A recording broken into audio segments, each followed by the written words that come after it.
कुमार महतो। धन्यवाद अध्यक्ष महोदय। डुमरी विधानसभा का डुमरी अनुमंडल पारसनाथ की तराई में स्थित है। छोटे छोटे वनों और छोटे बड़े पहाड़ों के आवरण में ग्रामीण जीवन की परिवेश में अंगड़ाई लेता हुआ यह क्षेत्र राजनीतिक तनिक अभाव के साथ प्रगति के पथ पर अग्रसर है। कुछ प्रयास करने से यह भूभाग प्रगति की गति को पकड़ सकता है। उसी में एक महत्वपूर्ण विषय है डुमरी अनुमंडल का अलग जिला बनना। अलग जिला के साथ साथ राजधानी रांची और उप राजधानी दुमका को जोड़ने वाली एकमात्र सड़क डुमरी से होकर गुजरती है। अतः शून्य काल में आशाओं के आसन के माध्यम से सरकार से मांग करता हूं कि डुमरी को एक अलग जिला, डुमरी प्रखंड के उत्तराखंड और नावाडी प्रखंड के ऊपर घाट को नया प्रखंड बना जाए तथा झारखंड राज्य राजमार्ग प्राधिकरण के माध्यम से जैना मोड़ से बेरमो, नवाडी, डुमरी, पीरटा होते हुए गिरिडीह तक 4 लेन का निर्माण कराया जाए। धन्यवाद अध्यक्ष महोदय। धन्यवाद अध्यक्ष महोदय। मेरा जो पहला प्रश्न था और जब लगभग 1 सप्ताह 2 सप्ताह पहले ही मैंने ये सवाल किया था, उसके बाद से कार्य आरंभ हो चुका है, इसलिए मैं अपने पहले प्रश्न पर मंत्री महोदय से विशेष जानना नहीं चाहूंगा। मेरा दूसरा प्रश्न था अध्यक्ष महोदय और उनका तर्क ये आया है कि डिग्री महाविद्यालय डुमरी से लगभग 5-7 किलोमीटर की दूरी में 2 संबद्धता प्राप्त महाविद्यालय हैं, लेकिन मैं मंत्री महोदय आपको संज्ञान देना चाहूंगा कि जिस महाविद्यालय में मैं कार्य संचालन की बात कर रहा हूँ, पढ़ाई को जोर देने की बात कर रहा हूँ, लगभग डुमरी जो ब्लॉक है उत्तराखंड हिस्सा आता है, जो वहां से लगभग 26 किलोमीटर की दूरी पे पड़ता है। तो अतः आपका जो तर्क आया कि वहां से 6-7 किलोमीटर की दूरी में पारसनाथ इंटर कॉलेज है और डुमरी झारखंड कॉलेज डुमरी है, तो मैं आपसे ये आग्रह करता हूँ और मेरा पूरक प्रश्न भी रहेगा कि जो जिन 2 ITI कॉलेज और डिग्री कॉलेज का मैंने जिक्र किया है, क्या वित्तीय वर्ष 2025-26 में दोनों कॉलेजों में जो पठन पाठन का कार्य है सुचारू रूप से संचालित हो जाएंगे?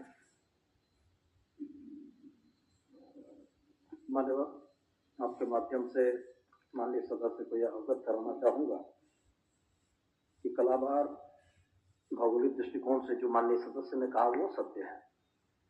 इन मान्यवर विभाग ने भी बड़ा स्पष्ट उत्तर इसमें दिया है कि न्यू मॉडल डिग्री कॉलेज में हम लोगों ने प्रधानाचार्य की नियुक्ति कर दी है, लेकिन वो थोड़ा सुदूरवर्ती इलाका है, तो छात्र छात्राओं के नामांकन का अनुपात थोड़ा सा कम है और महाविद्यालय इस बात का प्रयास कर रहा है छात्र छात्राओं को प्रेरित करते हुए कि वहां पर नामांकन हो जाए। और जहां तक सवाल इस बात का है कि इसके चलते डुमरी प्रखंड में छात्रों का पठन पाठन बाधित है, तो ये असत्य है मान्यवर, क्योंकि वहां पर वास्तव में 2 कॉलेज और पहले से संचालित हैं।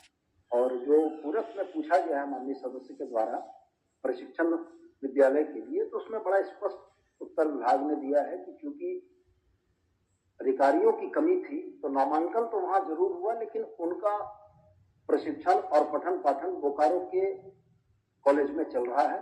और जैसे ही हमारी अधिकारियों की कमी दूर हो जाएगी, हम यथा स्थान पर उनको भी ले आएंगे और कालाधार के जिस मॉडल डिग्री कॉलेज के पठन पाठन को सुचारू करने की बात माननीय सदस्य की तरफ से आई है, हम उनको आश्वस्त करना चाहेंगे आपके माध्यम से कि छात्र छात्राओं की संख्या को ध्यान में रखते हुए हम लोग वहां पर पठन पाठन जल्द से जल्द शुरू कराने का प्रयास करेंगे। धन्यवाद। ठीक है जयराम जी। सदस्य जयराम कुमार महतो जी, काफी कम समय में जयराम जी। धन्यवाद अध्यक्ष महोदय। एक विद्रोही कवि ने लिखा है कि मैं किसान हूँ, आसमान में धान बो रहा हूँ। लोग कहते हैं पगले आसमान में धान नहीं बोया जाता है। कवि कहते हैं कि जब धरती में भगवान जम सकता है तो आसमान में धान क्यों नहीं बोया जा सकता है।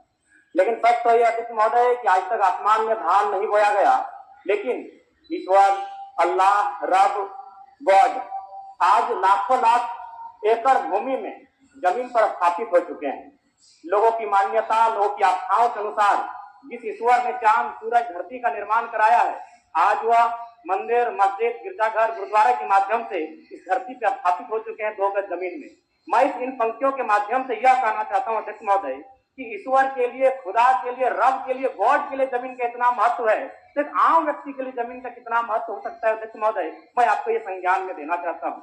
अमेरिकी कृषि विभाग और राष्ट्रीय कृषि सांख्यिकी के आंकड़े बताते हैं कि बिल गेट्स जिनके पास 2,42,000 एकड़ भूमि है, यानी रामगढ़ जिला से तनिक कम अध्यक्ष महोदय।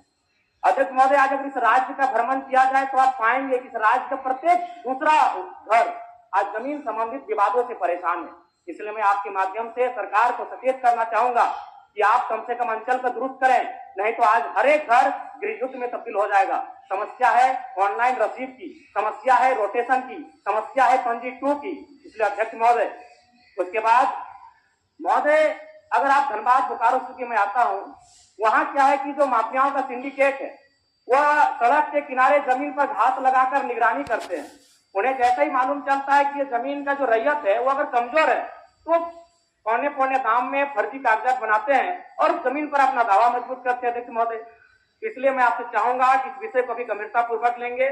उसके बाद अध्यक्ष महोदय, इस राज्य के तमाम आंदोलन, चुहाड़ विद्रोह से लेके, तमाड़ विद्रोह से लेके बिरसा मुंडा का आंदोलन, वो भूमि पर आधारित आंदोलन रहा है अध्यक्ष महोदय, और उसी के परिणाम स्वरूप इस राज्य में एसपीटी कानून, सीएनटी कानून और विल्किंसन कानून लागू किया गया।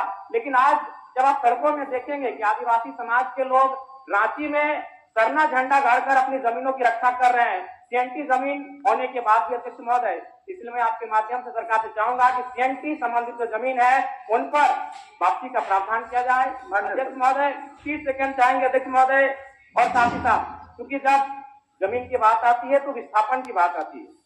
अध्यक्ष महोदय, क्योंकि मैं उन क्षेत्र से आता हूँ, कई ऐसे कागजात हैं जिनमें विस्थापन की जो जमीन लीज का मामला है वो 999 साल दर्शाया गया। अध्यक्ष महोदय, आप समझ सकते हैं कि कितना मतलब अमानवीय व्यवहार किया जा रहा है झारखंड के साथ। 999 साल कर लीजिए अध्यक्ष महोदय।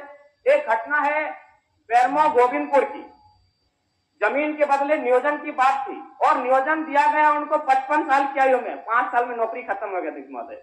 यानी 3-3 पीढ़ियां विस्थापन के नाम पर 3-3 पीढ़ियां आज संघर्ष करके समाप्त होने के कगार पर है। इसलिए मैं आपसे मांग करता हूं कि इस राज्य में एक सशक्त विस्थापन आयोग का गठन किया जाए और अब तक जितने भी जगह विस्थापित हुए हैं लोग, उनके डाटा को कलेक्ट किया जाए और तद अनुसार उनको नियोजन और मुआवजा